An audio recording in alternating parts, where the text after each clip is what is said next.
راتلونکي 15 کلونو کې به د افغانستان 80 سلنه اوبه مهار شي. ولسمشر غني وایي د کرنې او مالدارۍ د دوی لپاره د اوبو مدیریت خورا مهم دی چې افغانستان به په راتلونکو 15 کلونو کې خپلې 80 سلنه اوبه مهار کړي.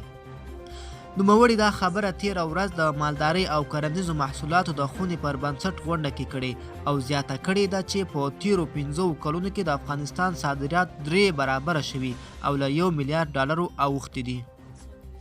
د افغان ولسمشر په وینا هر کال باید په دې کچه $500 میلیونه ورزیات شي او د حکومت ژمنه دا ده چې سوداګریزو تولیداتو ته نړیوال بازارونه پیدا کړي. غونډه کې د مالدارۍ او کرنیزو محصولاتو د خونې رئیس معروف ظفر ویلي چې دا مهال دوی په 7 ولایتونو کې دفترونه لري او په راتلونکو 2 میاشتو کې به په 6 نورو ولایتونو کې هم دفترونه پرانیزي. دا زموږ راپور د لا ښکلو ویډیوګانو لپاره افغان ټي وي چینل در سره سبسکرایب کړئ.